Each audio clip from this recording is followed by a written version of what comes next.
there's a comment in here about an agency. They feel that the agency is soft on how they handle this. And so I guess to me, when I hear a comment like that, like soft or hug a thug or, inmate lover, things like that, those things kind of concern me a bit, because I'm like, how do you want me to behave? Like, what is your expectation? Because I'm going to tell you what, in most correctional facilities, officers are outnumbered 60, 70, 80, 90, 100, 400 to 1.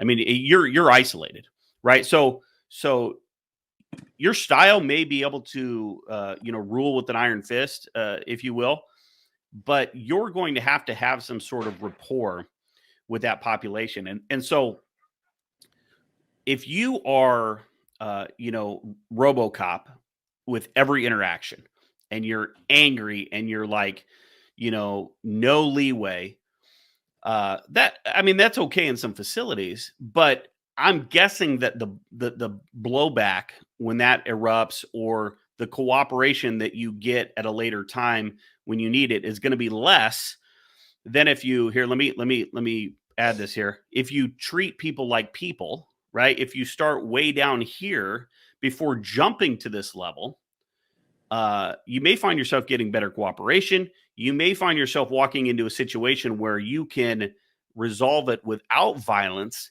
because of that foundation that you've laid. Do you see that? Yeah, I think being soft really is very dependent, or being hard, whatever it is really dependent on the outcome that you want, the perspective of the outcome that you want. Because, a lot of people may want a certain outcome, and they may be upset when they don't get the outcome that they want, because they don't have an understanding of why something had to go that way.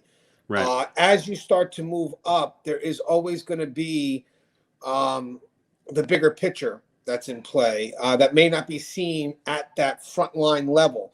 And the frontline level could be invested in something emotionally, but the higher level has to look at what is the bigger picture to maintain that level of trust that the public has in all of us doing our job.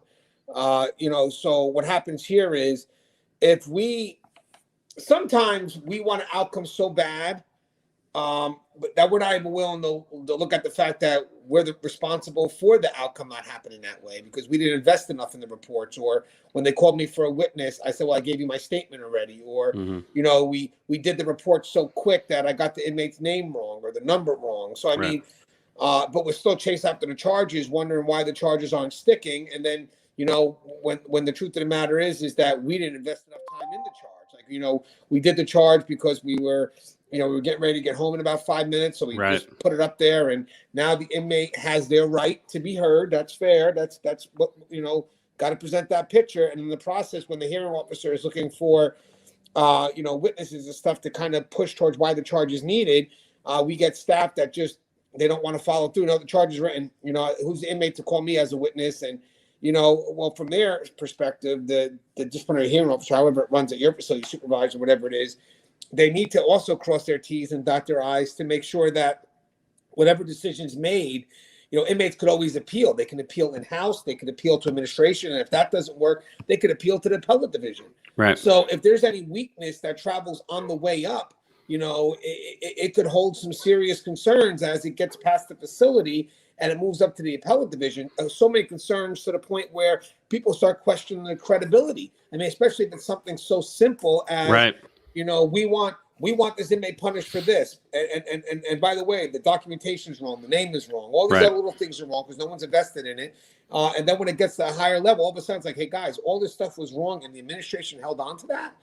Now we're going to go back and see what this person's about. Right. So, when we look at it at a higher level, we have to look at it from, the most objective level. Is if I was the person being charged, that's the sad thing, but it's true. Where do I see the loopholes in this charge? Right. Because those loopholes are going to be seen at the highest level, especially for the people that are reviewing it who are biased already towards that. So we have to kind of look at it from a perspective that's very unique. We have to look at it from the perspective of not the person writing it, but the rights of the person being charged, so we can actually justify why we're taking away some of their privileges or some of their rights. I mean, if we stayed into our emotions and stayed connected to why the charge is being written, and just kind of stayed connected to that person that wrote the charge, then we're eliminating the rights or the privileges of the person who's being charged, which technically is how the world's supposed to be worked. You have to be proven guilty first. So, it's difficult. But to be honest with you, this is what I've noticed, guys. Soft is really about perspective, because some of these officers or some of these frontline people that claim to be very aggressive and inmates are getting what they want, sometimes when they run a housing unit, they can be a little soft. Say that again. Say that again. It's true. Sometimes when they run a housing unit, they can be a little soft. So when the agency has to treat everybody fairly, especially at the highest level, if we were to go down and look at every officer, every staff member that operates, I'm guaranteeing you some of them are going to be softer with others, with certain inmates, because maybe, that inmate's different. They've been on my unit for 20 years. Doesn't matter. Right. And it's funny how you're saying that inmate's different, because now it makes me go, wait a second, come here, let me talk to you for a little minute. So I mean, so there has to be someone at the top that has to be as objective as possible in looking down. Now, granted, this is just me presenting an idea generally. I'm sure you're going to have people that, again, maybe they are just not ready for the higher level position. So this is not a case. This is how you're supposed to be. So we can go all day and say, well, I work with this and I don't care. Here's the thing. For me, I look at it like this. I'm in the dorm with the inmates. I'm in, I have to work with these same people for a long time. Right. And so think about how you want this relationship, this working relationship to go. Because a lot of officers, when they say, we're not soft, they're writing infractions for everything that they can write an infraction for. And you can see that sometimes when the reports come in, you're like, why are you? So this is the third infraction you've written on this inmate this week. I know this is not the only inmate working, doing these things in the housing unit. And I'm not talking about like serious stuff. I'm talking about ticky-tack write-ups, discretionary charges. And so when you start writing discretionary charge after discretionary charge, we look at it and say, well, what, you have something against that inmate. Like there's something else going on, because and so I look at it like this. And I told an officer, I got into a disagreement with an officer over this because I'm too soft. We have you could write an inmate up for having a messy locker, for having an unmade bed, things like that. Right. And he would boom, boom, boom, boom. And so then what's happening is this relationship between these two people are just getting heated. Right. And for me, when I walk through and I see something like that, I say, I pull the guy aside. I ask him, I said, hey, is this is this how your bed's supposed to be when you leave it? No, it's not. Well, I mean, can we fix it up? Is that something you can do, or is there a reason that we can't? Or, oh, no, let me get it for you, CO. No worries. Or hey, locker checks. Man, that locker's crazy. Can we do better? Yeah, let me fix it for you or whatever. I've had inmates that I say, hey, man, your bed's made. Or your bed's messy. Oh, I'm sorry. Let me fix. Hey, all I said was your bed's messy. I didn't even have to tell them. They know the rules. So then what happens is they fix it and they go about their business. I go about my business. And then if I have to address a situation in the unit later, they know that I'm coming at it from a fair perspective. And also for me, if I'm addressing an issue in a unit, it's because it's an issue in the unit. I'm not going to spend my whole shift writing people up for messy beds, right? Because there's drugs, there's PREA allegations, there's a lot of things that are happening inside that. There's people strong arming other people for commissary and phone time and different things like that. I'm not worried about the bed. And so some of the newer officers, and we talked about discretion a little bit last week, right? You follow the rule book in the beginning. You're not sure, what this discretion thing is. So you need to do that. But keep in mind that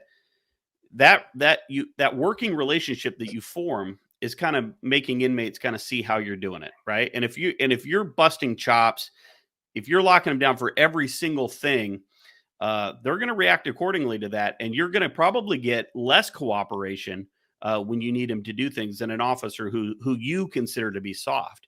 And then the other thing is, we have a saying at our work called correctional objective. Like, what's the correctional objective in this situation? So inmate's kicking on his door. He's freaking out. He doesn't get his phone call. He needs to call his attorney at this time, and you're an asshole and you're not letting him do it. And so they send me to the door. I spend 30 minutes de-escalating him, talking to him, figuring out why he's doing it. We get the guy his phone call, right? Or maybe we don't. Sometimes we do, sometimes we don't. And then everybody gets to leave, and the inmate goes about his day, and we go about our day. Some people don't like that outcome because they didn't get to beat his ass, right? They didn't get to go in there and physically restrain that person. But that's not the correctional objective. We're not there to just beat people up. And really, what does that show the other inmates that are watching? What does that do for the tone of your facility if for every concern, and keep in mind that correctional facilities are becoming the largest mental health units in their area. So what does it show the rest of the population? What does it say about the tone of your facility if for every inmate that's in crisis or everybody who is expressing their concerns in a less desirable way, that we just go in and stomp them? I mean, that doesn't make any sense. Yeah. So technically, guys, and by the way, it is a great question, is that we have to be aware of the short-term decisions that have long-term consequences. So I think I like that. Yeah, it's true. So I think that when you're in administration, the way to really do the job is to really make the right decisions that will carry out or have the potential to carry out something successful in the long run. A lot of times we make short decisions because, it's more convenient to do so, and we act in that moment as opposed to, really weighing it out and maybe having to say a no, even though, this person is going to be annoying. It doesn't matter. Pandora's box is always going to be the concern. And the higher up you go, the more access you have to Pandora's box. Right. That's the scary thing. So as an officer, sometimes, or as a front line, we may be looking to do that short-term fix, and then hopefully if you have good supervisors on the way up, they start to say, well, hey, listen, it's great. I get it.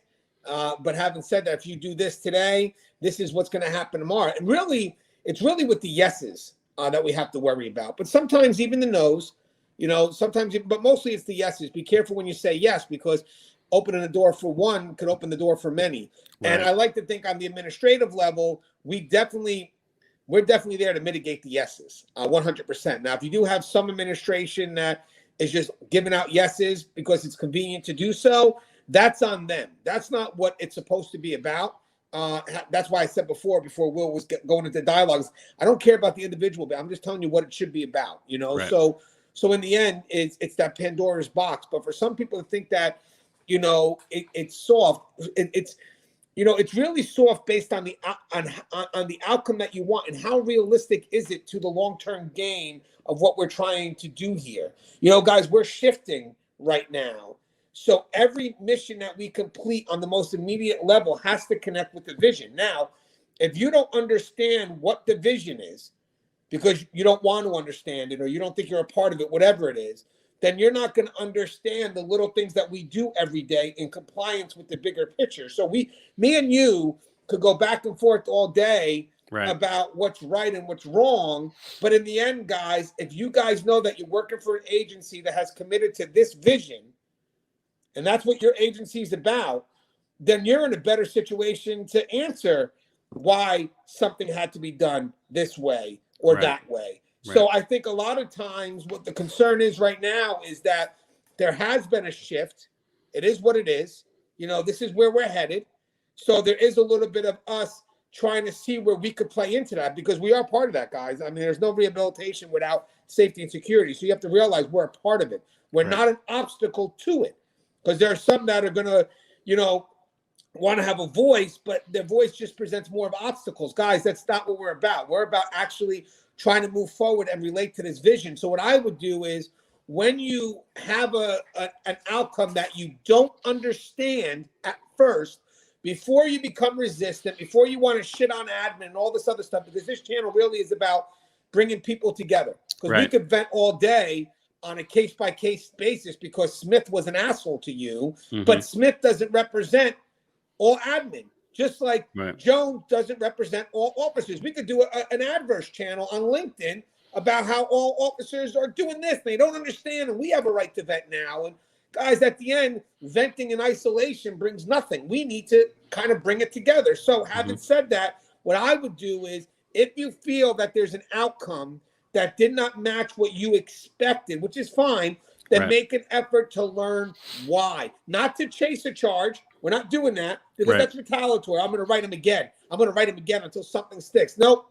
Sometimes you got to let it go. But I guarantee you, when you start to understand things better, one thing is you grow, and the next charge you write, if it's legit, it will stick. But the further you are from understanding the mission, of understanding the vision of where we're headed, is most likely going to always lead you to this spot where you don't understand where we're going. You don't understand the individual jobs that are happening in relationship to that. So again, it's not going to be the answer you want, but it's the answer you need.